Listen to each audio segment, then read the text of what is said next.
pueden visualizar mi pantalla. Sí, doctor. Muy bien. Recording in progress. Vamos a dar inicio entonces a las clases que quedaron pendientes. Vamos a iniciar por los síndromes demenciales. Tener en cuenta a qué denominamos funciones cognitivas, porque eso es importante ya cuando entremos de lleno a lo que corresponde a demencias. Las funciones cognitivas básicamente forman parte de ella la memoria, el lenguaje, las diferentes funciones ejecutivas, motoras. Hay funciones visuales y espaciales, incluyendo también la concentración. Entonces, algo que va a destacar mucho, sobre todo en pacientes con demencia, es la alteración a nivel de la memoria. Y es importante tener en cuenta que existen los denominados sistemas de memoria. Tal es así que contamos con un sistema de memoria de trabajo, por ejemplo, que es cuando uno va manejando, muchas veces ya por inercia estás manejando en un punto y llegas a otro y ni siquiera recuerdas qué fue lo que pasó en ese transcurso, uno maneja en automático.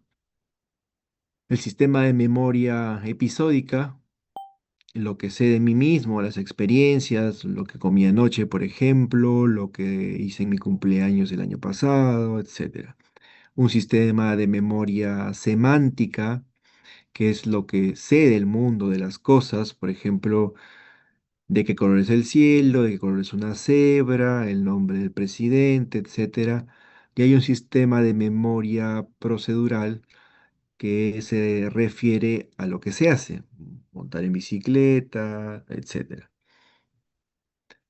Y esto es importante porque nos puede aproximar hacia determinadas patologías, tales así que la memoria episódica cuando se afecta puede involucrar a demencias tipo Alzheimer o a demencias por cuerpos de Lewy o incluso los denominados trastornos cognitivos leves. La memoria semántica, cuando ésta está afectada, también se relaciona con el Alzheimer, pero también con la demencia de tipo frontotemporal o incluso con los traumas craneoencefálicos.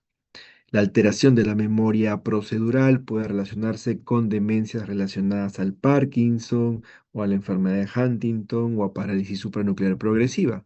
Y las memorias de trabajo que pueden asociarse al envejecimiento, a una demencia de tipo vascular, frontotemporal y también a la enfermedad de Alzheimer. Como pueden ver, se destaca que la enfermedad de Alzheimer afecta a los diferentes sistemas de memoria. Entonces, ¿qué es el síndrome demencial? Es básicamente una neurodegeneración neuronal. Todo esto a su vez va a condicionar al deterioro de estas habilidades cognitivas que se van a dar de forma progresiva principalmente, conllevando a una incapacidad para poder ejecutar actividades diarias y por lo tanto el paciente termina volviéndose dependiente. Se ha visto epidemiológicamente que esto ha ido e irá aumentando en cuanto a prevalencia. Entonces es importante tener en cuenta que cuando identificamos demencia, estas pueden ser degenerativas primarias, pero también pueden ser vasculares y no hay que perder de vista también las causas secundarias como veremos más adelante.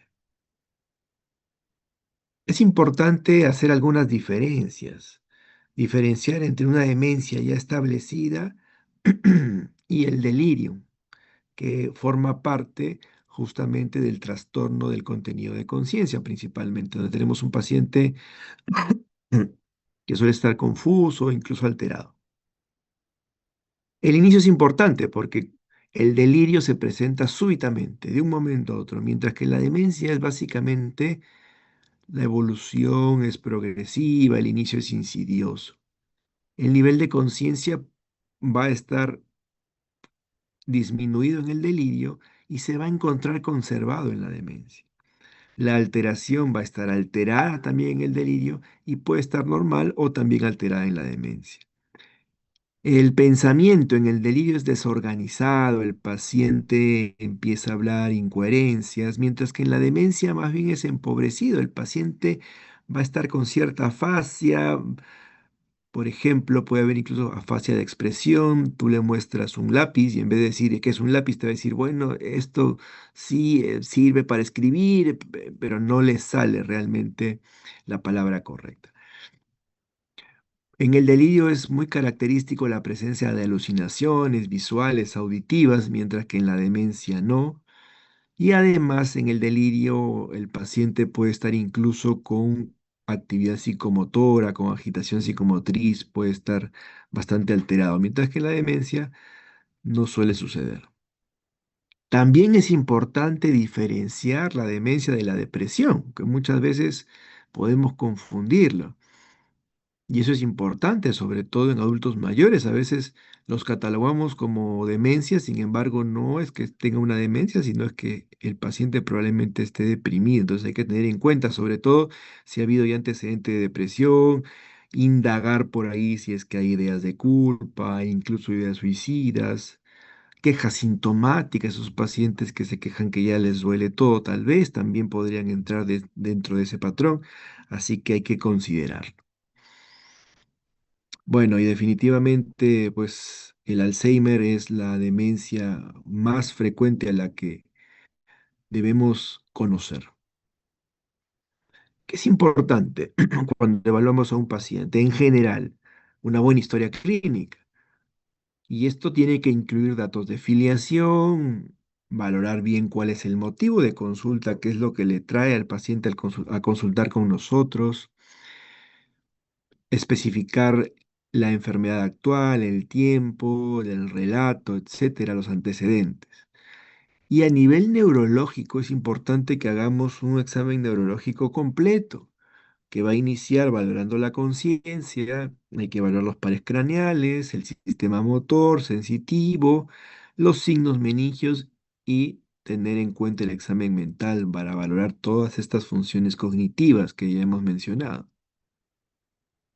Entonces, vamos a ver los diferentes tipos de demencia. Hay que tener en cuenta al denominado deterioro cognitivo leve, que también entra dentro de este espectro. Aquí lo principal es la queja de la memoria. Hay un deterioro no esperado para la edad del paciente. De repente hay problemas ya en el manejo del dinero, en algunos cálculos, en ubicarse en las direcciones, ciertos olvidos, que donde por ahí dejó las cosas, etc. Pero no hay un déficit cognitivo significativo. No afecta las actividades cotidianas, no lo vuelve pues al paciente totalmente dependiente. Entonces, cuando ya hay estas alteraciones de memoria sutiles, digámosle así, podemos estar frente ya a un trastorno cognitivo leve que de todas maneras debe tener nuestra atención. La enfermedad o la demencia de Alzheimer generalmente esta suele presentarse en adultos por encima de los 65 años, tal vez en algunos un poco antes. Y lo característico es que tenga una evolución progresiva, lenta, se va dando una pérdida de memoria en años. El paciente, como comentamos anteriormente, también va a empezar con esa cierta dificultad para manejar el dinero, al comprar, al seguir algún tipo de instrucción, al guiarse por la calle. Lo que les comentaba, que se me van las palabras al hablar, hay cierta fase a veces de expresión, no logran encontrar las palabras adecuadas, alteraciones en el examen mental, lo demás suele estar bien. Aquí podemos encontrar agnosia, que viene a ser la incapacidad para reconocer o interpretar correctamente los estímulos que percibimos a través de los sentidos, ¿verdad? Entonces le damos un borrador y el paciente lo puede tocar, pero no puede definir exactamente qué cosa es. Aparece afasia, que ya les vengo mencionando, que es un trastorno del lenguaje que afecta la capacidad que tiene la persona para poder comunicarse. Esto incluye hablar, ¿verdad? Comprender lo que se dice, leer y escribir. También puede aparecer apraxia, que es la incapacidad para poder realizar movimientos voluntarios y aprendidos. Así no haya ningún tipo de parálisis. Acá no hay una focalización neurológica como en el caso de un accidente cerebrovascular, ¿no? Sino que hay incapacidad para que uno pueda hacer movimientos que normalmente se vienen aprendiendo en el tiempo. La persona sabe lo que quiere hacer, pero el cerebro tiene problemas para planificar y ejecutar la secuencia de movimientos que son necesarias. Por ejemplo, abotonarse una camisa. El paciente pierde esa capacidad, es lo que denominamos apraxia. Otro tipo de demencia es la demencia vascular, que suele afectar a pacientes entre 70 y 80 años. El familiar, muchas veces los familiares son los que identifican desde cuándo el paciente o cuándo tuvo el evento vascular previo, que muchas veces se relaciona. Entonces aquí hay que tener en cuenta sobre todo los factores de riesgo cardiovasculares como son la hipertensión arterial, la diabetes. Los pacientes generalmente tienen trastornos cognitivos, pero a ellos se les suele sumar algún signo de focalización porque se asocia mucho a eventos cerebrovasculares, el consumo de cigarrillo, la hipercoagulabilidad también.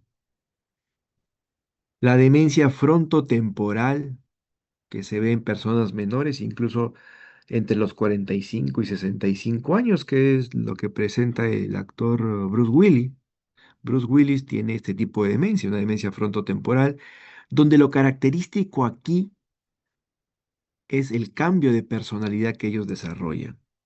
Debido a que hay lo que denominamos una frontalización, estos pacientes van a mostrar un comportamiento desinhibido.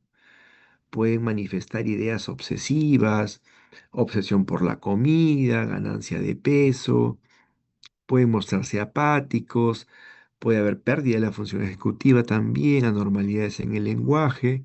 Sin embargo, suele haber relativa conservación de la memoria y algunas habilidades espaciales. No suele alterarse el juicio y podemos encontrar la aparición de los denominados reflejos primitivos o arcaicos, que recuerden que son respuestas involuntarias y automáticas que suelen observarse en los bebés. Por ejemplo, el reflejo de prensión o de agarre. Cuando la persona pues agarra un objeto que se le pone en la palma de la mano de forma involuntaria y a menudo con fuerza y le cuesta soltarlo. También el reflejo de succión es un reflejo primitivo, donde la persona realiza movimientos de succión involuntarios cuando algo toca sus labios o la zona alrededor de la boca. También tenemos aquí el reflejo de búsqueda. Al tocar la mejilla de la persona, este gira la cabeza hacia el estímulo, como si estuviera buscando alimentarse.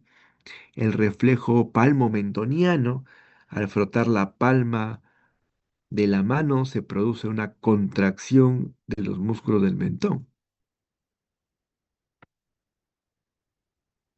También tenemos a la demencia por cuerpos de Lewy, que esta sí se caracteriza por presentar un deterioro rápido y grave.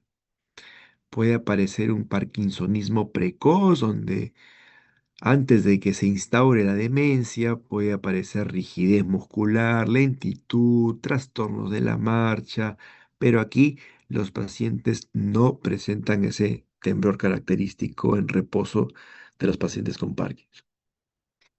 Pueden aparecer alucinaciones visuales, el paciente tiende a caerse con frecuencia y pueden aparecer alteraciones del sueño. Recuerden que el trastorno de la conducta del sueño, denominado MOR, es una alteración del sueño en la que el paciente actúa en sus sueños. Debido a la falta de la parálisis muscular normal durante la fase de sueño MOR, estos pacientes pueden gritar, pueden dar patadas, pueden agitar los brazos durante la noche. Este síntoma puede aparecer años antes de que se manifiesten incluso los problemas cognitivos. La demencia de Creutzfeldt-Jakob, que también podemos verla en gente joven, y que esto sí tiene un curso progresivamente rápido, se instaura en meses y puede dar signos motores característicos como la presencia de mioclonías, movimientos anormales, rigidez, incoordinación, y pueden aparecer algunos síntomas inespecíficos como ansiedad, anorexia, alteración del apetito o desconcentración. Tener en cuenta siempre al déficit de vitaminas, que puede causar un cuadro de demencia reversible. Por ejemplo, pueden aparecer síntomas no neurológicos como el cansancio, las palpitaciones, la diarrea, pero también síntomas neurológicos como las parestesias en extremidades, sobre todo en miembros inferiores, o incluso disestesias, debilidad, marcha atáxica. Esto lo vemos sobre todo en el cuadro clínico denominado degeneración combinada subaguda por déficit de vitamina B12, aquellos pacientes que son vegetarianos o que tienen alteración en la absorción. Entonces, tengamos en cuenta, si tenemos un paciente que presenta una clínica insidiosa, progresiva, que abarca diferentes espectros de la memoria, y siendo esta la demencia más frecuente, hay que considerar la enfermedad de Alzheimer. Pero un paciente con un aparente delirium que se ubica su deterioro en el tiempo, se precisa desde cuándo empezó, que se pueda asociar a un cuadro de focalización o a un antecedente de un accidente cerebrovascular, pues la demencia vascular tiene que ser planteada. Paciente con demencia, cuadro de parkinsonismo, que tiene una evolución más rápida, pueden aparecer alucinaciones, demencia por cuerpos de Lewy. Y aquella demencia en las cuales hay frontalización, hay un comportamiento desinhibido, la demencia frontotemporal. Cuando aparecen trastorno de la marcha, relajación de esfínteres, hay que descartar cuadros también de hidrocefalia. Cuando hay movimientos involuntarios, una rápida progresión, el Creutzfeldt-Jakob es una también posibilidad. Y cuando aparece un compromiso neurológico periférico, como las parestesias en extremidades, siempre descartar también una deficiencia de vitamina B12. Entonces, todo paciente catalogado como un probable síndrome demencial se le debe solicitar un hemograma completo y valorar si tiene anemia o no. Se le debe pedir hormonas tiroideas, prueba para VIH y sífilis, electrolitos, B12 y definitivamente una imagen cerebral que lo inicial y lo más básico sería una tomografía cerebral simple. ¿Hasta ahí alguna pregunta? No, doctor, ninguna. Bien, continuamos con los síndromes motores involuntarios. Hay que recordar que los ganglios basales, este es el lugar donde se van a desarrollar algunas lesiones que van a dar lugar justamente a cuadros de extrapiramidalismo. Ahí tenemos una imagen que muestra los diferentes núcleos, el núcleo caudado, el putamen, el pálido. Vemos ahí los ganglios basales y las estructuras asociadas. Tenemos al núcleo caudado, el putamen, el globo pálido, sustancia negra, etc. Y aquí vemos cómo hay lesiones estructurales que definitivamente pueden afectar esa zona. Por ejemplo, en esta tomografía podemos observar una hemorragia intraparenquimal que afecta justamente esta zona de núcleos basales a nivel del hemisferio derecho. Tumores también, masas ocupantes de espacio también pueden lesionar estos ganglios basales. Entonces, su expresión es básicamente dando clínica de extrapiramidalismo, como es la presencia de tremor, de rigidez, bradicinesia, signo de rueda dentada, movimientos coreicos, atetósicos o distonías que lo vamos a ir viendo. El temblor. El temblor viene a ser un movimiento rítmico e involuntario y que es oscilatorio de una parte del cuerpo. El diagnóstico se va a hacer observando al paciente. Hay que observar el patrón, hay que tratar de hallar la causa a través de la historia clínica, los antecedentes, el examen físico y en algunos casos, pues ya por una investigación un poco más exhaustiva. Hay diferentes tipos de temblor. Tenemos al temblor esencial, que muchas veces puede afectar a personas mayores, el temblor característico de un parkinsoniano, el temblor en la esclerosis múltiple, por algunos problemas ocupacionales, el temblor ortostático, cortical y cerebeloso, el temblor de Holmes, que también es conocido como temblor rubral o temblor mesencefálico, que es un trastorno del movimiento poco común, pero que lo caracteriza es un temblor de tipo mixto, ya que este temblor va a ocurrir tanto en el reposo como durante el movimiento. Y es que es el resultado de un daño en varias vías nerviosas que conectan el tronco encefálico y el cerebelo. Entonces, el temblor de Holmes es considerado un temblor triple porque presenta alteración en los tres componentes, en reposo, postural y de acción, lo que lo diferencia de la mayoría de los demás tipos de temblores. Hay un temblor también psicogénico y un temblor asociado a medicamentos. El temblor esencial puede presentarse también en un paciente que esté relajado. Lo característico es que no suele afectar en miembros inferiores y se ha visto una asociación con alteración a nivel de los cromosomas 2 y 3. Entonces aquí puede aparecer o es característica una hiperactividad olivocerebelar y alteración de la ritmicidad tálamo-cortical. Recuerden que la actividad olivocerebelar se refiere a la interacción fundamental entre dos estructuras cerebrales, que sería el núcleo olivar inferior, que está ubicado en el tronco encefálico, y el cerebelo.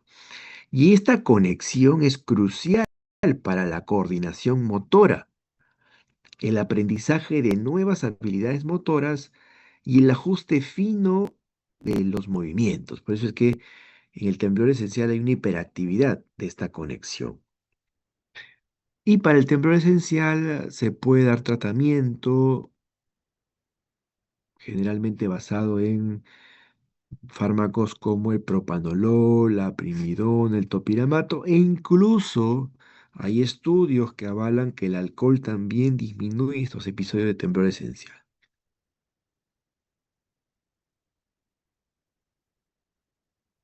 El temblor cortical y cerebeloso. Bueno, el temblor cortical es de un tipo más mioclónico rítmico y el cerebeloso está en relación a una disfunción de la vía dentorrubrotalámica. Y esta vía es un circuito neuronal fundamental para el control del movimiento, de la coordinación y del aprendizaje motor, que lo característico es que conecta tres estructuras cerebrales clave, que son el núcleo dentado del cerebelo, el núcleo rojo del mesencéfalo y el tálamo. Tenemos también al temblor psicógeno, que es producido o exacerbado por un cuadro de estrés muchas veces, cambia de ritmo y frecuencia según el momento. El tratamiento es básicamente hacer un seguimiento al paciente por lo menos 6 meses, un año y estar atentos a si aparecen nuevos síntomas. El temblor asociado a medicación. Tengan en cuenta también que hay medicamentos que pueden provocar temblor. Uno de ellos es, por ejemplo, la metoclopramida, por su efecto extrapiramidal, justamente. La terapia antiasmática, el salbutamol, que a veces lo deja a los pacientes temblando. Y lo característico, pues, es que es reversible al suspender la medicación. En el parkinsonismo, lo característico es un temblor que puede aparecer o que aparece generalmente en el reposo. Es característica la aparición de bradicinesia. Bradicinesia se refiere a una lentitud generalizada en la iniciación y en la ejecución del movimiento. Y la rigidez en la enfermedad del Parkinson se refiere a un aumento anormal del tono muscular. Esta rigidez provoca que los músculos se sientan tensos y duros, lo cual dificulta el movimiento e incluso puede llegar a provocar dolor. Y también puede aparecer una alteración del reflejo postural, que es un síntoma crucial en la enfermedad de Parkinson y que se manifiesta como una incapacidad para poder mantener el equilibrio y la postura. Este síntoma se conoce también como inestabilidad postural y es la principal causa de caídas en los pacientes con Parkinson, que puede aparecer o que suele aparecer generalmente en las etapas más avanzadas de la enfermedad. Existen parkinsonismos degenerativos. Uno es la enfermedad de Parkinson como tal, que tiene unas formas hereditarias, formas esporádicas. También se debe considerar la atrofia multisistémica, la enfermedad de cuerpos de Lewy difuso, la parálisis supranuclear progresiva, etc. Y los parkinsonismos secundarios, posencefalíticos, por ejemplo, por un cuadro de encefalitis, postraumáticos, vasculares, por hidrocefalia, por algunos tóxicos, etc. Entonces, lo característico de la enfermedad de Parkinson es presencia de temblor o tremor, rigidez y la bradicinesia, recuerden, esa lentitud de movimiento. Entonces, el temblor del Parkinson suele ser un temblor en reposo, es lo característico. Y también en cuentamonedas. Este temblor en cuentamonedas es justamente un tipo de temblor en reposo característico de la enfermedad de Parkinson. Y se llama así porque el movimiento rítmico de los dedos y el pulgar de la mano se asemeja a la acción de contar monedas. No sé si habrán visto videos del Papa Juan Pablo II y se ve claramente justamente este tipo de temblor característico en cuentamonedas. Se puede dar en miembros superiores, pero también en miembros inferiores. A diferencia del temblor esencial, vimos que no afecta a miembros inferiores, es sobre todo a miembros superiores. Y ya hemos visto que lo característico del Parkinson, además del temblor, es la rigidez y la bradicinesia. Y también aparece la denominada marcha festinante, que es la dificultad para iniciar el movimiento. El paciente da pasos cortos que son característicos. Es una marcha festinante. Y miren ese rostro también con afasia que presenta el Parkinson característico. Entonces hay temblor en reposo que disminuye con el movimiento, aumenta obviamente con las emociones y que suele desaparecer en el sueño. Bueno, esta imagen es, digamos, relevante o es importante o significativa porque Paul Richer fue un médico, anatomista y artista francés cuya principal contribución al estudio del Parkinson fue justamente usar el arte para poder documentar y enseñar los síntomas de la enfermedad. Esta imagen que ustedes ven en pantalla está en una escultura, es la denominada escultura de la Parconciniene, que es su obra más famosa relacionada con la enfermedad, y es una escultura de yeso llamada justamente Una mujer con Parkinson. Y la escultura capta de manera magistral los signos clásicos de la enfermedad, como vemos en la imagen, la postura encorvada, la expresión facial de máscara o también denominada hipomimia, el tronco y la cabeza inclinados hacia adelante y las extremidades flexionadas. Entonces la escultura era tan precisa que se utilizó como un modelo ideal para ilustrar la sintomatología de la enfermedad.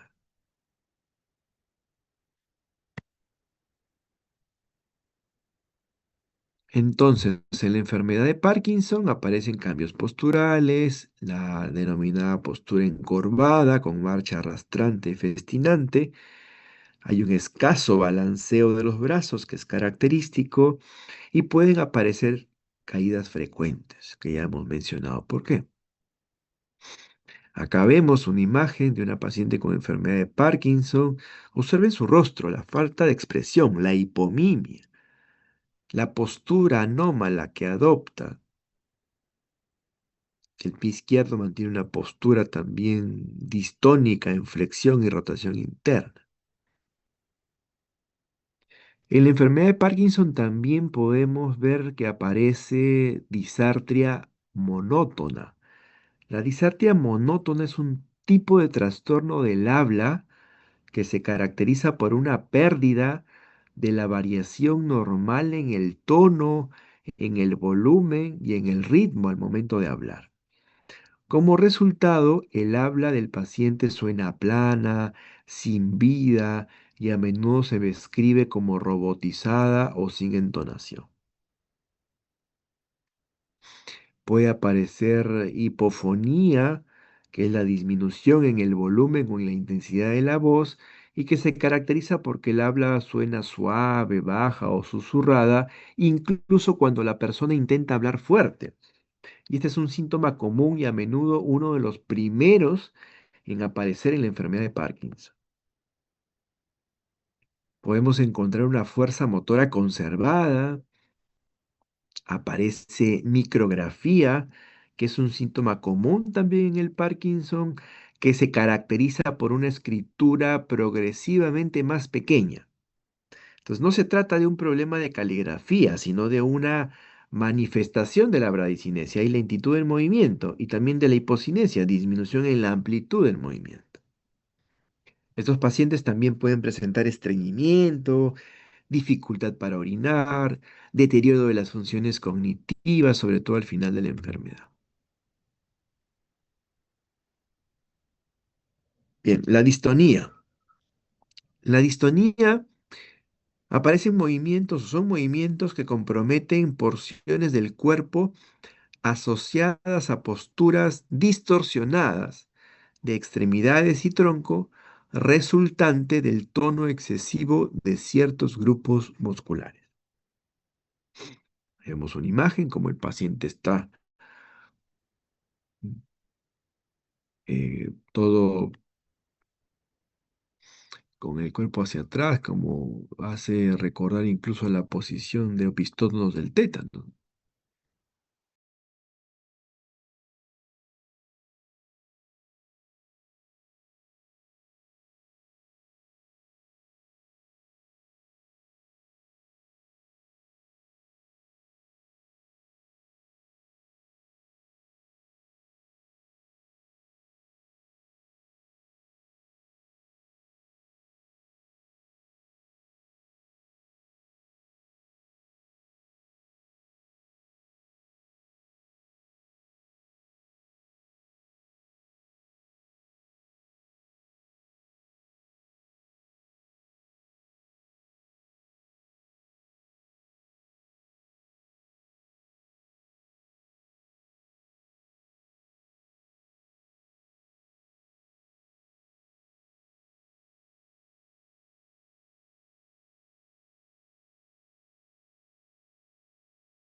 Bien, logran ver la pantalla, ¿verdad?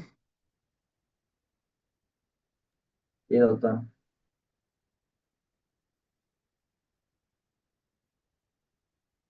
Listo.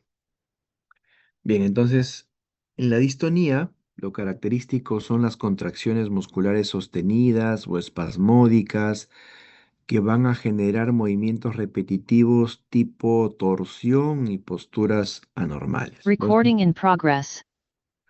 Su clasificación se basa básicamente en una distonía que puede ser focal, como es el blefaroespasmo, la tortícolis o la distonía oromandibular.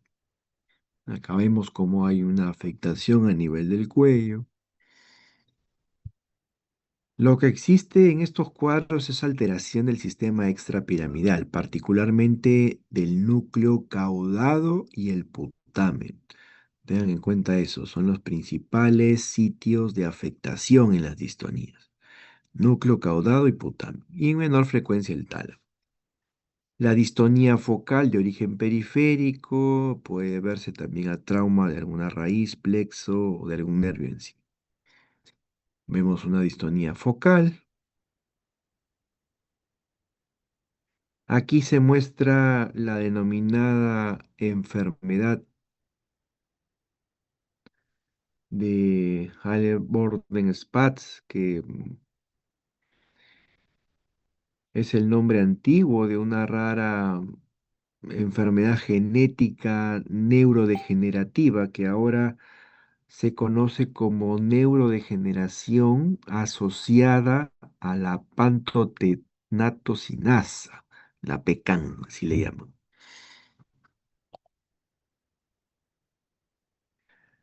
Muy bien. Otro trastorno del movimiento es la corea. En la corea hay movimiento involuntario, irregular, abrupto, sin propósito ni ritmo. El ejemplo más característico es la corea de Huntington. Aquí suelen haber antecedentes familiares porque tiene un patrón hereditario, se suele presentar en la adultez, de curso progresivo, con deterioro cognitivo, y en la tomografía podemos ver atrofia del núcleo caudado bilateral. Entonces el paciente de un momento a otro empieza a presentar estos movimientos. Entonces las coreas pueden ser idiopáticas, como la corea benigna familiar o la coreoateatosis invertida familiar, pero también pueden haber causas secundarias, causas infecciosas, como cuadros de encefalitis por herpes, causas sistémicas como el lupus, intoxicaciones, etcétera.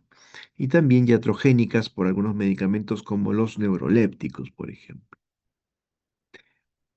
Les mencioné que la Corea más representativa es la Corea de Huntington, en la cual vamos a ver diferentes características clínicas, dentro de ellas a las motoras. Justamente la presentación de una Corea en sí puede haber clínica parkinsoniana, ya hemos visto síntomas extrapiramidales, rigidez, bradicinesia, puede aparecer incluso también distonías, mioclonías, la impersistencia motora, que es un signo neurológico que se caracteriza por la incapacidad de mantener una acción motora simple y voluntaria durante un periodo de tiempo prolongado. En otras palabras, la persona no puede sostener una postura o un movimiento a petición del examinador a pesar de que la fuerza muscular sea normal. Pero también pueden asociarse manifestaciones psiquiátricas, cambios en la personalidad, trastornos afectivos, obsesivo-compulsivos y afectación cognitiva como disfunción ejecutiva o demencia. Entonces, en la Corea de Huntington pueden aparecer cambios en la personalidad, se puede presentar un cuadro demencial, pero no suelen o no pueden conservar una contracción sostenida como el hecho de mantener el puño cerrado, es el denominado signo del ordeñador. Y los movimientos afectan a la cara, a los músculos del tronco y también a las extremidades. Hay otro tipo de corea que es la de Sindhar, en la cual se suele presentar en la niñez, que no tiene un patrón hereditario, su presentación es más aguda, con un curso estacionario. Aquí la tomografía la podemos ver normal y se asocia a la presencia de anticuerpos antiestreptolicina O. El hemivalismo es un movimiento proximal de gran amplitud que se relaciona a lesiones estructurales en el hemisferio contralateral, como son el núcleo subtalámico o interconexiones entre el estriado, tálamo, etc. Las causas suelen ser primarias, en los ancianos, enfermedades vasculares, pero también una causa importante es la hiperglicemia no cetósica. No cetósica, entonces no necesariamente tiene que haber una cetoacidosis diabética, sino basta con cuadros, muchas veces pacientes que desarrollan glicemias altas, 300, 350, sin llegar a desarrollar una cetosis, pueden manifestar secundariamente cuadros de hemivalismo. Cuando el movimiento toma una mitad del cuerpo, se manifiesta como un movimiento de contorsión y lanzamiento de las extremidades. Es secundario a un accidente cerebrovascular que afecta el núcleo subtalámico de Lewis, que puede aparecer sobre todo en personas mayores, y suele responder muy bien al haloperidol. Y por último, la atetosis. La atetosis es un trastorno del movimiento que se caracteriza por movimientos involuntarios. Pero estos movimientos suelen ser sinuosos y reptantes de las extremidades. Estos movimientos se asemejan a los de una serpiente y son más pronunciados en los dedos, como vemos en la imagen, las manos y también la cara, pero podría también afectar a todo el cuerpo. Atetosis.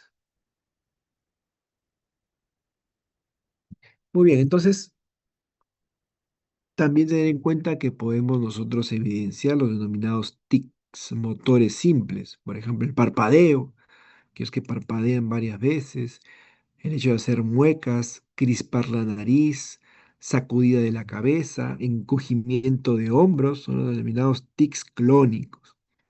O aquellos que cierran los ojos a cada momento, que abren la boca, son tics distónicos.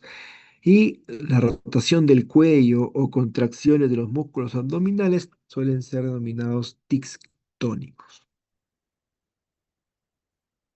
¿Hasta ahí alguna pregunta?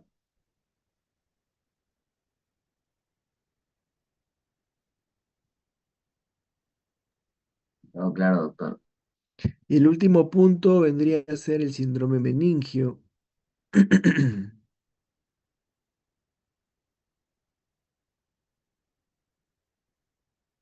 Básicamente, este se debe a un trastorno irritativo de las leptomeninges y de las porciones de tejido nervioso adyacente. Entonces pueden aparecer signos de hipertensión intracraneal, alteraciones del líquido cefalorraquídeo y por lo tanto manifestaciones irritativas o compresivas a nivel del sistema nervioso. Hay diferentes causas, dentro de ellas hay un espectro de causas inflamatorias y no inflamatorias. Dentro de las inflamatorias tenemos a las bacterianas, a la cabeza Streptococcus pneumoniae y también Neisseria meningitidis. También hay causas virales, micóticas o incluso parasitarias. Las micóticas las solemos ver más en pacientes inmunodeprimidos, como es el caso de los pacientes con VIH que suelen hacer cuadros de criptococosis meningi. Y las no inflamatorias tenemos a las hemorrágicas por algún tipo de sangrado o a las neoplásicas también. Además de la triada clásica de la meningitis, que sabemos que es cefalea, fiebre y rigidez de nuca, pueden aparecer otras, pueden aparecer convulsiones, déficits neurológicos, papiledema, paresia del sexto par. La infección por listeria puede provocar un mayor riesgo de convulsiones, romboencefalitis con la manifestación de ataxia, nistagmus, parálisis de nervios craneales. La Neisseria meningitidis, lo característico son las lesiones cutáneas, la presencia de petequias o púrpura palpable, presencia de artritis. En la exploración física vamos a encontrar síntomas generales como la confusión, el paciente va a estar postrado o puede progresar incluso al sopor o al coma. Y los característicos signos de irritación meningia. Ahí tenemos la rigidez de nuca, que hay esa dificultad o esa resistencia para elevar la cabeza y el tronco en un mismo bloque. El signo de Kernig, en el cual elevamos la pierna extendida y el paciente flexiona la rodilla de forma refleja. El signo de Brudzinski, donde elevamos la cabeza y el paciente flexiona las rodillas de forma refleja. Entonces, tener en cuenta los diferentes causantes de una meningitis bacteriana es importante. A la cabeza les mencionaba que va en neumococos, que se puede presentar a cualquier edad. Incluso el sitio de entrada muchas veces suele ser la nasofaringe o por contigüidad de un foco infeccioso cercano. Entonces hay que tenerlo en cuenta. Y algo también importante es la meningitis por Neisseria meningocócica también, que puede darse a cualquier edad, pero suele ser más frecuente en niños incluso. La listeria que se suele asociar a pacientes alcohólicos también con trastornos de inmunidad, en ellos es importante tenerlos en cuenta. Todo paciente con sospecha de meningitis se le debe realizar un estudio de líquido cefalorraquídeo y tenemos que evaluar su aspecto, la celularidad, la cantidad de proteínas, de glucosa, de Matías, incluso es importante la presión de apertura al momento de punzar al paciente. Y eso es importante porque una meningitis bacteriana va a cursar con un líquido de aspecto turbio, a diferencia de la vírica, la tuberculosa o la carcinomatosa, que vamos a encontrar un líquido claro. También es importante la proteinorraquia, que vamos a ver bastante aumentada en la bacteriana y la tuberculosa, mucho más que en las víricas, y la presión de apertura, que suele estar bastante aumentada también en meningitis de tipo carcinomatosa o tuberculosa, a diferencia de la vírica. Asimismo, la glucosa en líquido cefalorraquídeo, vamos a ver una gran hipoglucorraquia muy característica de la meningitis tuberculosa también. Según la edad, es más frecuente la entidad bacteriana causante de la meningitis, tal es así que en pacientes muy pequeñitos, por debajo de un mes, Streptococcus galactiae, la listeria o incluso el E. coli, son patógenos que pueden provocar estos cuadros.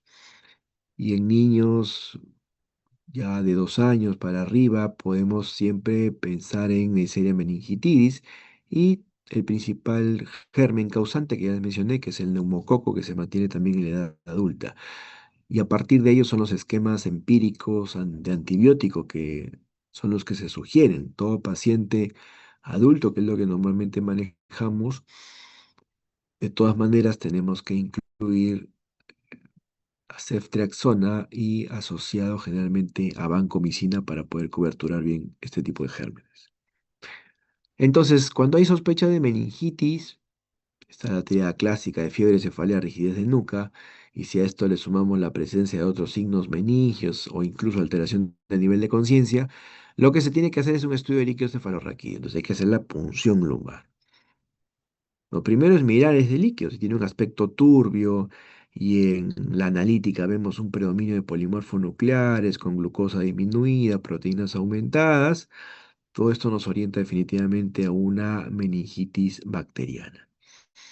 Pero si es un líquido claro, con un ligero aumento de la celularidad, sobre todo predominio de linfocitos, con una glucosa normal y proteínas ligeramente aumentadas, nos orientaría más a cuadros de meningitis viral, que la causa más frecuente son los enterovirus. Y si es un líquido claro, con un ligero aumento de celularidad, predominio de linfocitos, pero con una glucosa en líquido cefalorraquídeo disminuido y con proteinorraquia, debemos sospechar de una meningitis tuberculosa, sobre todo en nuestro medio, en el Perú hay mucha tuberculosis. El ADA es importante considerarlo dentro del estudio de líquido cefalorraquídeo, la enosidiaminasa. Si esta está elevada, obviamente nos va a orientar hacia una meningitis de tipo tuberculosa. Muy bien, Hasta ahí, ¿alguna pregunta?